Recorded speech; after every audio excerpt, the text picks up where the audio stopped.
extra, read all about it.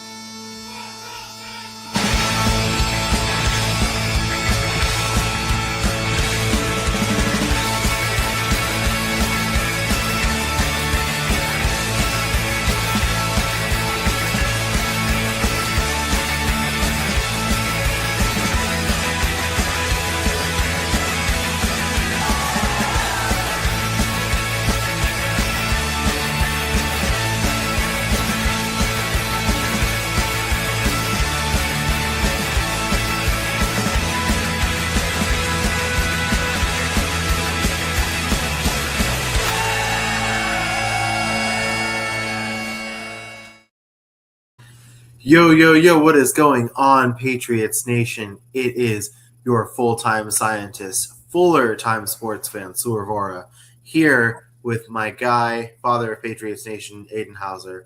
How are we doing? I'm sad, dude. The news yesterday has got me sad. I've been bummed all day. But... Yeah, and let's just start there. Kayshon Boutte traded to the Houston Texans for a safety and a draft pick. I was really liking what I was seeing from Kayshon Boutte during camp. It's one of those things where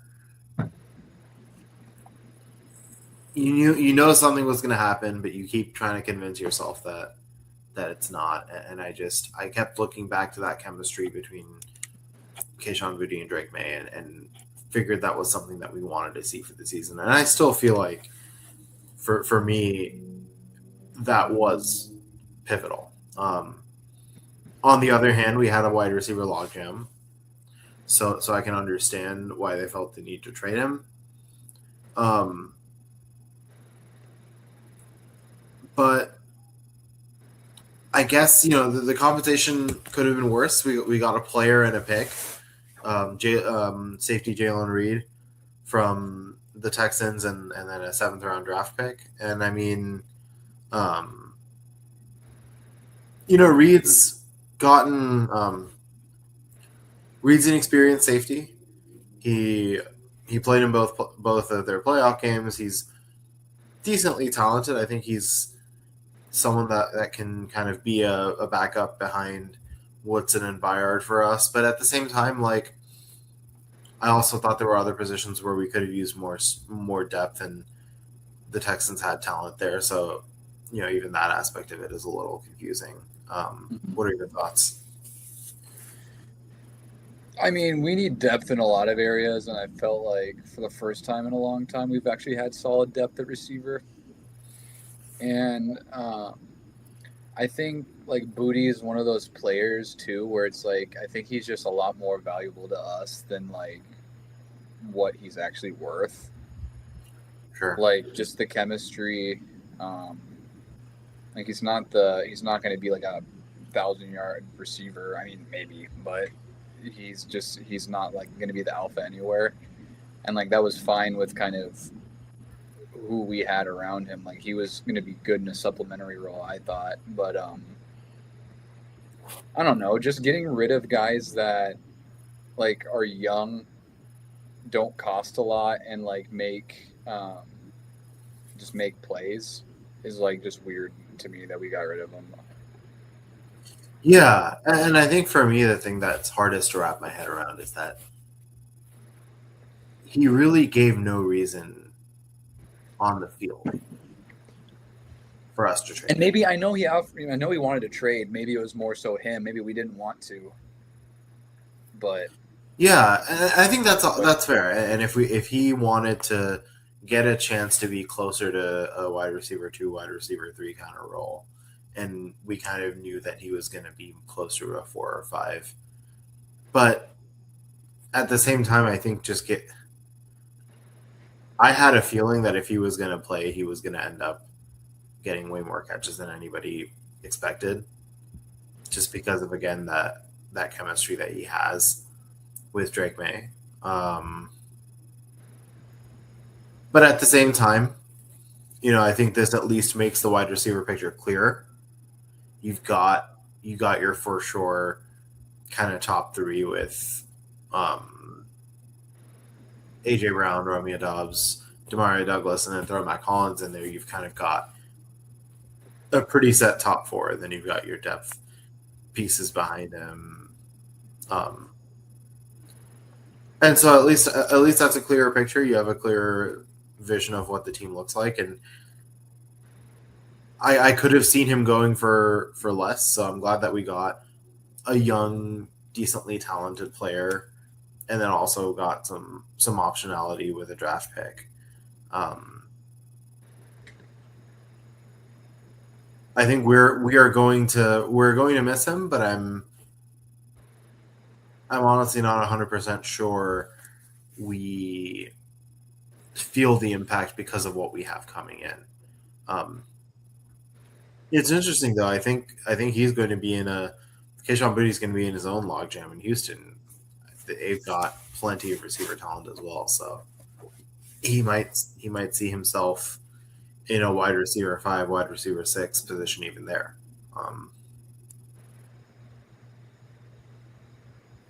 I mean, with the injury to Higgins, he could probably be like the 3, unless Noel doesn't turn out. But I can't remember who else they have besides Nico. Yeah, and absolutely. 3. Oh, Tank Dell's still there, so yeah, it is like not as talented, or I guess like you have Nico, but like he's not fighting against a Romeo Doubs or anything. Right. So I don't know. I hope he does well, but it's also going to be sad if he does well and not for that. Yeah, I hope he does well, but not too well. I mean, the other aspect is that we traded him to a team that is going to be on our heels in the AFC. A team that he was instrumental in beating on our en route to our Super Bowl run. So I always feel weird about trading players to rivals. I mean, I wish we had traded him to Vegas or something, or Cleveland or some other team that doesn't really have much of a hope. Speaking of Cleveland, I just want to bring this up real quick. Do you see that they named Deshaun Watson as their starting quarterback? After how he played in the last couple of games, after he trashed their fan base in a press conference, I'm mystified by that. That's just a whole mess. Like, just their whole quarterback room's a mess. Their whole coach, it is the franchises. I feel sorry for Cleveland fans. Yeah, I feel sorry for Shedeur. I feel like he's played better than Deshaun Watson pretty clearly. It's interesting. It's interesting. It only came to mind because we're going to be going to Cleveland this week for our last preseason game. And I was curious who's going to be playing at quarterback. It's probably going to be Shedeur now that Deshaun Watson has the starter spot, at least temporarily locked up. Mm-hmm. But yeah, that just kind of an aside, but pretty crazy decision in my opinion. Sure. So continuing the topic of player retention, I don't get it. I don't get why Gonzo's deal hasn't been done yet. I really felt like Devon Witherspoon's deal was gonna be the last domino that needed to fall for this deal to get done. Mm-hmm. And I don't know whose side the negotiations are failing on, but it needs to stop. And to play devil's advocate, if Gonzo is looking for this giant record-setting and not just, there have been speculations that he doesn't just want the current record, he wants something that will consider the market in the future. I'll play devil's advocate and say that he didn't have a single interception in the regular season. I'll also play devil's advocate and say that he's missed time in 2 out of his 3 seasons in the NFL. So while he's given us reason to think that he will blossom into a really promising cornerback, he's also given us reason to say that he's not like so all-time great and hasn't shown us that without any doubt he should be getting record-setting compensation, no questions asked, right? And in my opinion, I think if we're offering him something comparable or a little bit more than what the Seahawks offered Witherspoon, he should be taking it. What are your thoughts? Yeah, I think there's got to be a balance between like getting paid what you're worth and just being like absurd. Like, we drafted him, we love him, like we're gonna pay him his money, hopefully, but like you can't be. There's always just this competition that people have to be the highest paid next time around, which is just kind of annoying. Um, but I think talent wise he deserves it, but like production wise he's not quite there, and that's not to say like he is a superstar, but like you said, like the injuries have piled up, and the interceptions just aren't there either. Like no one passes his side of the field, but like you still gotta, I don't know, just you gotta be you gotta be able to make like the rare plays when people pass to you, I guess, in picking them off. Yeah, No one targeted Revis, but like Revis had picks all the time. I feel like maybe he didn't, but I just remember him having tons. And to be fair, Gonzo like kind of figured it out towards the end of the season and played a great game against the Broncos, got a game-sealing interception there, played an unbelievable game against JSN, and honestly, I think had that game not happened, he wouldn't be negotiating this much, but I think people saw him single-handedly keep us in the game, and he saw himself single-handedly keep us in that game, and is definitely setting his expectation a level higher. I also hope that he's aware that if he does get paid that kind of record-setting deal, the expectations will be on him be very, very strict from the fan base and from the franchise. He's going to need to get picks regularly. He's going to need to stay available. He's going to need to do all of these things because you have now kind of ditched the he's new, give him time kind of window. And if he's going to play like a record-setting corner, I'm okay with paying him like a record-setting corner. But this deal needs to get done because it's adding noise to our process. It's adding noise to training camp, and something needs to just get finalized so that this is kind of off our back and we don't have to think about it. No, I agree fully. So enough with transactions and things. We saw football in the last couple of weeks. 2 preseason games. One a tie against Indy. The other a really actually exciting and fun to watch win against Philly. So I want to get your thoughts on the offense. But before that, I'm curious. We didn't see a single starter in either of those first 2 games, and it's unlikely based on just typical third preseason game trends and also what Rabel was saying about depth, that we're going to see any of them in game 3. What are your thoughts on that? Just given that we as a team, even last year, tend to start slow. I mean, I see the reasoning for sitting them, but I also see the need, like the reason, like why we shouldn't. I think it's probably erring more on the side of caution, just because we kind of do have a lack of depth outside of like our starters.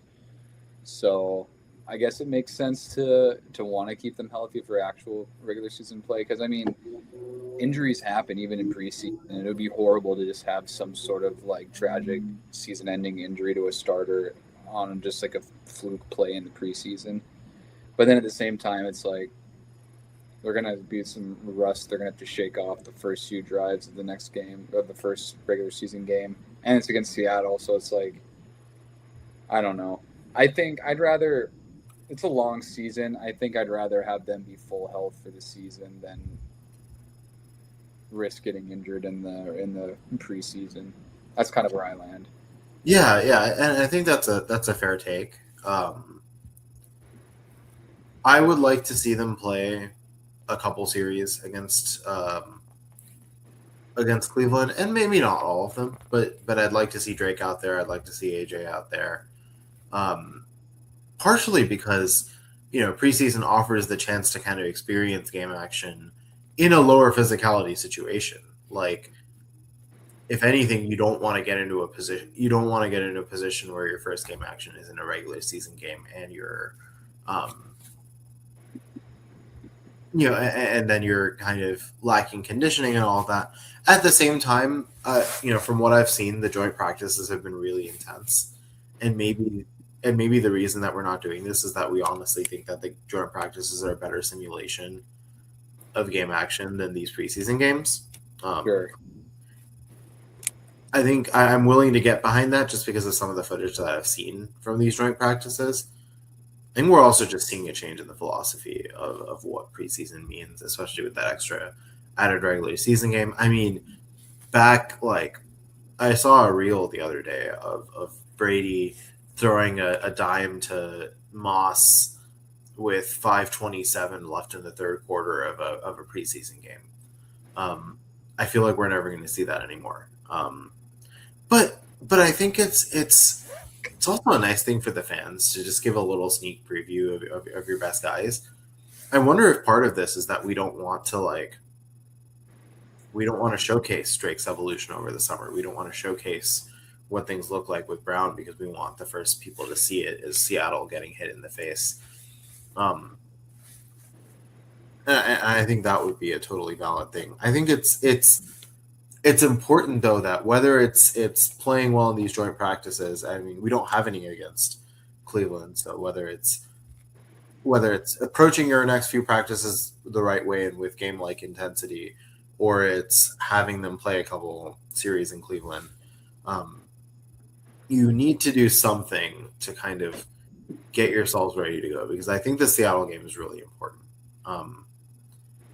It's a tone-setting game just because of how they ended the season last year, how humiliating that game was, how it kind of put a damper on what had otherwise been kind of a dream of a season. You want to set the tone and let your fans know, let the rest of the NFL know that you've learned from that game, and you've come in prepared to beat the best of the best. And so I think it's important for players to experience game-like intensity before the regular season. But I can acknowledge, especially given some of this joint practice stuff, that maybe that game-like intensity is just not coming in the public forum that is a preseason game. So yeah, what would love to hear just overall thoughts on what you saw from the offense in preseason. Who kind of stood out to you of the players that you were interested in, and yeah, what were your overall thoughts? The biggest one for me is just Kyle Williams, just showcasing his speed and explosiveness. I'm glad that he's just had a couple of big plays. Just nothing's changed in that regard. Good to give him just some action. I know he just had limited snaps last year, so it was good to see a guy who we were I never thought he was going to get cut, but I was just kind of be where is he going to fit in this roster? Because there are a lot of players ahead of him. And I mean, Booty also was kind of a field stretcher, so maybe this opens up a little more for him to kind of make an impact, because he's just a different kind of player than Dobbs and Douglas are anyways. So he's going to be more an explosive down the field threat kind of guy.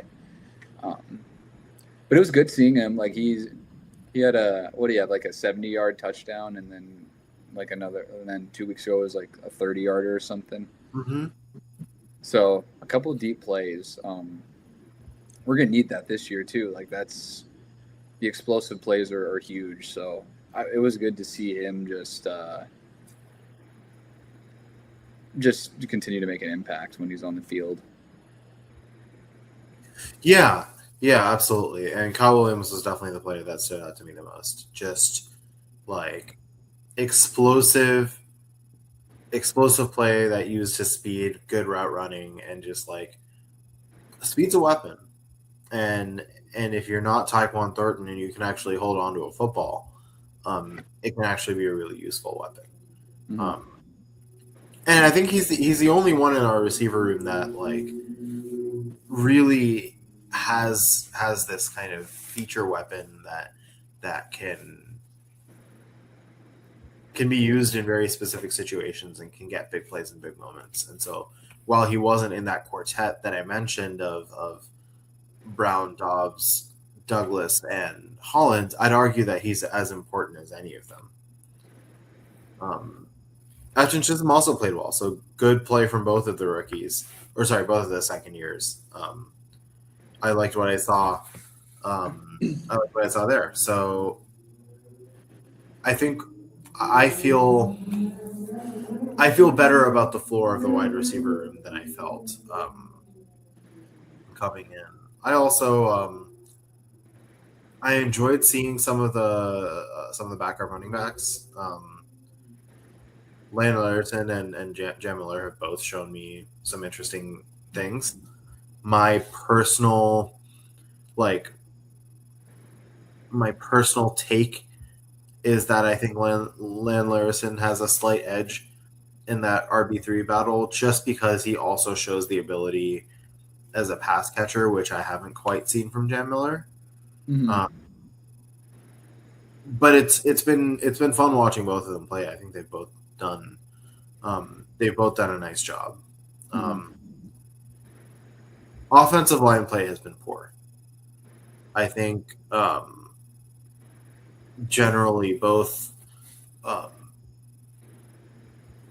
Morton and DeVito were kind of found themselves running around a lot. And obviously we didn't see any of our starting offensive linemen, but at the same time, you want to think that you have some more depth there. Ben Brown also got injured in the first game. I don't know how long that's going to keep him out for. But yeah, they left me wanting more definitely on that end of things. But we also haven't seen any of the starters. I would have liked to see better play from Caleb Lemu in those first two games. There were some good moments where I felt like he was really taking it to the defensive line, but more often I saw him kind of getting burned, and just playing a little bit timidly, and especially considering the role that I would like to see him as is a swing tackle that's kind of able to relieve either our left or right tackles. Mm-hmm. And given that he was mostly playing against backups, I would have liked to see more. Obviously, I think he's, there's going to be some more time. James Hudson III, backup left tackle, he was atrocious. There were just some plays where he basically was served as a tour guide for the defensive lineman to the quarterback. It was a little ridiculous. So it did leave me feeling a little bit suboptimal about kind of the back end of our offensive line. But generally exciting stuff. I think decently polished play and some moments of explosiveness, and at least in the skill position side of things left me feeling better about the state of the roster. Backup quarterbacks also played pretty well, especially in that second game. Any major thoughts on defense? I think probably my takeaway is I just haven't seen as as much of I don't know how to word it. I haven't seen a ton of Akis. I want more. I'm hoping he can be what we thought Keon White was going to be, because I feel like they were both kind of treated as the same player. Granted, like Akis was like a consensus like top guy, and I think we probably reached on Keon White, but they were both just physical, like more of the power rushing type. And I mean, he's a rookie, so it's like, yeah, he's gonna be making his mistakes, but just like more consistency, and just hopefully just kind of just see his explosiveness more. I don't know. I just feel like it's just been kind of a quiet off season. All the chatter was around him holding out and not signing, and then since he's signed, it's like we haven't really heard much about him. Yeah, I think that's a good shout, because like I saw like moments of brilliance interspersed with moments of mediocrity. Like there were times where I was like, all right, I can see why we drafted him where he did. You know, moments where his power and speed kind of created disruption in the pocket. But then there were other moments where I felt like he was getting overpowered by, you know, like roster bubble kind of guys that he should be easily beating if he wants to start at the NFL level. There was a roughing the passer, I think, penalty that he could have easily avoided. A couple of big plays he allowed. I understand that he's easing his way back in from injury, and I'm glad he was able to get into those first two games. But yeah, I think he's got to step it up for sure. Some good things that I saw though. Kindle Vildor played amazingly. Prunty too. Prunty was awesome. Yeah, like some good play from the kind of backups in the secondary. I just saw a report that Kindle Vildor also had an interception in training camp today. He had an interception in the first game and had an interception call back in the second game. So, like, continuing to kind of disrupt it and really, get involved in the defense. I see him now, like I see him having a bigger role than I had initially anticipated. He is a veteran, and he's had some time in the league, and he's gotten some meaningful experience. So I could see him playing a real role on this roster. Other than that, not a ton noteworthy, because again, just didn't see too many of the big names on the defensive side of things. I think we're still in this mediocre spot with the Braden Swinsons and Joshua Farmers from last year, where I don't really know where they stand in the roster prediction, because they've been decent, not great, in both of those first two games. But I thought that the defense played generally well in both games. I mean, they were opportunistic in the Indianapolis game. They got multiple turnovers, and stops on downs, made big plays in the right moments against Philly as well. Yes, I don't always care a ton about preseason games, but at the same time, like, it's good to know that we have players that have the right instincts. And the other thing, because I forgot to mention it on the offensive side, we didn't see much from him. We didn't see anything from him in game 2, but I liked what I saw from Eli Raritan in game 1. He got involved. He made some nice plays, good blocking as well. Tanner Arkin has shown that he can be a strong blocking tight end as well. I think both of them are going to get roster spots. Raritan for sure. I mean, we don't have really with was Julian Hill, with him being hurt, right? It's like, who else is going to take that spot? And he's young, he's athletic, and we invested an early pick on him, and he's like playing well. Like, I'm excited to see like the kind of player that he can blossom into. Yeah, absolutely.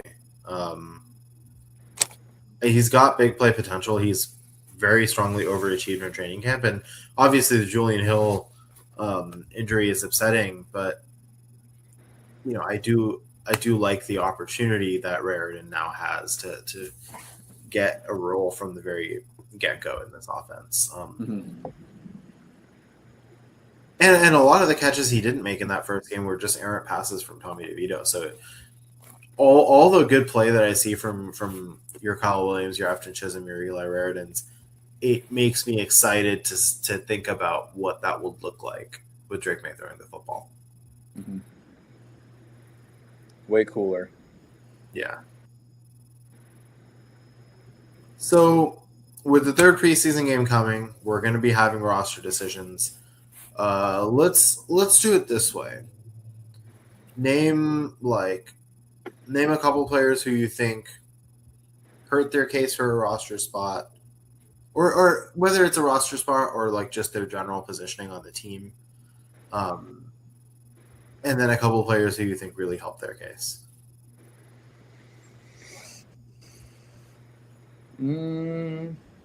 I think it's kind of tricky because we haven't seen starters. So, like, I don't think people have really necessarily, like, worsened their stock or where their position on the depth chart as much as people have just made a case to be higher up, if that makes sense, just because they're all just kind of depth guys anyways. So, I mean, Larison for sure is the top one for me. Like, we liked what we saw last year, but then he got hurt, I think, like, halfway into training camp, or I think he played a preseason game maybe. But, like, since he's been out there, I texted you, he's rocking the 34. He just looks like Rex Burkhead out there. And I don't mean that as, like, a short, but, like, he made, like, just gritty plays and was just a good receiving back. Like, he definitely, like, shows that not only, like, deserves a roster spot, but, like, playing time. And I think he'll only get more playing time if he can show that he can kind of do well in pass protection. So he's one that I think of. I don't know. I mean, Kyle Williams, obviously, but it's like we weren't going to get rid of him anyways. I don't know if he necessarily, like, proved that I'm not going to get cut, because I don't think he ever really was, but just, like, showed that, like, I'm still going to make plays. He made it kind of these second stringers look silly at times just with how fast he is. Yeah, absolutely. And then Vildor and Prunty again, like we were talking about. Those are two guys that I think are going to kind of make an interesting case for making the roster, and I wonder where they kind of end up in the depth role behind Gonzo and the other two. Yeah. I fully agree with pretty much everything you said. I definitely see both Vildor and Prunty making the roster. Vildor especially, I think this is some of the best form that I've seen him in his entire career. He's got the experience, but he's still extremely springy and making big plays in big moments. Prunty, I think he's cleared a lot of the doubts on why we drafted him where we did. Mm-hmm. For me, that's no longer a concern. I remember it was a whole thing where we drafted him in the 5th, I believe, and a lot of people had him off their boards entirely. He certainly played like someone who deserved a draft pick. Excited to see what we can get from him. I think Chisholm made a really good case for a roster spot at this point. Like, I saw him on the bubble when Booty was on the team, but both with his play and Booty leaving, I think he's pretty much definitely played himself on the roster. I do want to give a shout to Nick DeGennaro. I'm like 99% sure he's not going to get a roster spot, but he was pretty darn electric in that game against Philly, and scored a really fun touchdown towards the end there. I could see him as someone that would be a good practice squad player to have, and someone that could potentially make a case to fill in if something happens with a wide receiver, which obviously hopefully it doesn't. I think, as I said, I think Tanner Arkin played his way into a roster spot. We were in this kind of weird position of not knowing who's taking over for Julian Hill. And I don't think anybody's going to, because of Julian Hill's ability as a pass catcher, I don't think anybody is going to take over that role entirely. But I do think, like, I worry a little bit less about, I was wondering if if CJ Dupree or Jack Westover would be able to fill in that role in any way, shape, or form. And I don't think they can, but I do think undrafted Tanner Arkin from Illinois has the blocking prowess that you need. He has some pass catching ability. He caught a couple of touchdowns there, and I'm sure we'll explore that. But I think he can be like your traditional blocking tight end, while Raridan takes over the bulk of the, or not the bulk, but like the bulk of the tight end to pass catching. And so you can put either of them out depending on what kind of package you're trying to run. And I just based on how he played, in training camp, I definitely see him as someone that will find his way on the roster. And I definitely don't want to take a chance on the practice squad with him because I think he'll get picked up. Right. Other than that, a small thing, but noteworthy. Like, I don't think this is going to jeopardize his position on the team because we haven't even signed a competition for him. But Andy Borregales was bad in the first preseason game, like inexcusably bad. Missed 3 out of 5 field goals, all from very manageable distances that he's made it in the regular season. That being said, I've been down this road before with him. Literally like a year ago, saying that Parker Roma should get the job over him. I trust him to figure it out. But if it's 3 regular season games in and he still hasn't figured it out, there's a conversation to be had. Just because there are good kickers that will be that will not get starting spots. I mean, watching that Indianapolis game, they had 2 NFL starter caliber kickers on that roster that were taking turns drilling very difficult kicks from distance. And I think in this day and age, when you've got your Cam Littles of the world making 70-yard field goals, you do need we need to see our kicker be fairly reliable from really anything inside 55, and at the very least should not be missing anything inside 50. Good rebound game from him though. Made his 3 extra points and made a field goal, but he wasn't really tested in terms of distance. But I'm sure it's good for his confidence to kind of have a clean sheet in this game, and hopefully he can pick up from it in Cleveland. I know, like last year he kind of picked up steam, and I do think kicking can be a mental game. So hopefully he can, he can take some confidence from that game and continue to evolve. Sure. It's also it was interesting to see the little punter competition with Baron Morton punting the ball fairly well. I thought he did a nice job. So Bryce Behringer's got to watch out. No, I mean, I think they had him kind of do some pinch punting because Behringer was just not feeling amazing after a couple punts early in that Eagles game. They didn't want to take a chance, but it was an interesting little experiment. He did a nice job. I think he took. I want to say he had 3 punts in that game. Well, look at that. We have a backup quarterback and a backup punter. Yeah. And one. And yeah, that's the last thing I wanted to address here. Who do you think takes that backup quarterback spot? It's interesting because I don't think either have made like a strong enough case that they deserve to be the 2. So like,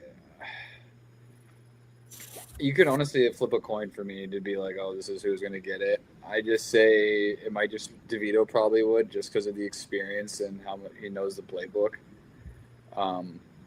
I can't imagine his contract's anything crazy either, because he's not like he's just a journeyman at this point. I don't know. Would you lean towards Barron? I feel like I would very minorly lead towards Barron because like I feel like we kind of know what Tommy DeVito is at this point. I think there's a higher ceiling for Baron Morton to achieve. And I really like, for me, my mind changed like at the very end of that Eagles game, just with some of the plays he made. Like he led. You want someone who can manage big moments in a game in case Drake May isn't able to play, and he led a 2-minute drill at the very end of that game to win. In front of a Gillette Stadium crowd, which, despite it being a preseason game, was very invested in the idea of him winning. And like, look, I don't think it's not often that I judge a quarterback's or ability to be a backup quarterback by his punting ability, but 3 punts with a 44.3 average, like, I mean, by the end of his time with us, Jake Bailey wasn't even pulling those kinds of numbers. So, I'll take the slightly younger guy who led the 2-minute drill and can also punt and won the game, I guess. And won the game. That's a fair take. I just think Tommy DeVito is just like, he's just cool. I like Tommy DeVito. I like Tommy DeVito. I mean, with Booty gone, we could keep a third quarterback if we want to. But I also don't want it to come at the expense of someone in a critical player in a position of need. Sure. But I would not blame them if they decide to keep all 3 quarterbacks, because I don't think there was sufficient separation. But I also think they both showed that they were at least NFL caliber quarterbacks. Like this was very, very different than Ben Woldridge last year. And yes, he is going to keep catching strays because it was painful to watch. And as a Patriots fan, I did watch every minute of it. I had to see him throw pass after pass in that Giants game, and it was ugly. He was so horrible. I know what it's like. I remember that. Yeah.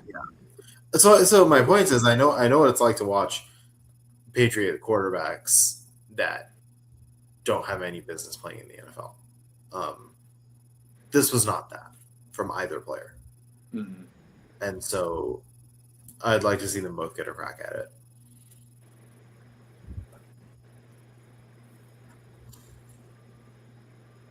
So this Thursday, we travel to Cleveland, play one of their 15,000 quarterbacks. We'll see if the starters get any time. I'm leaning towards I want it to happen, but I'm pretty sure it will not happen. I'm also totally fine if they choose not to do it. I trust in the preparation that we've gotten with the joint practices. A lot of what Vrabel's been saying has given me confidence that he's holding everybody to the highest possible standard. So, yeah. It's going to be an interesting little game. I feel like the focus of the game is probably going to be getting that bottom tier of the roster kind of sorted out and figuring out who we're going to take. Right. And when we meet with y'all next Tuesday, we'll be talking about the roster because it will have just come out. So I'm excited to see what that leads to. Hopefully no surprise cuts that are too heartbreaking. Right.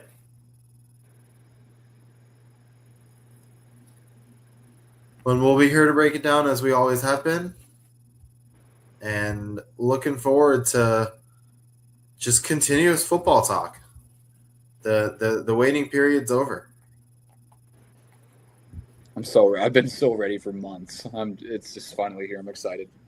Right? It's time for the NFL. Bring it on.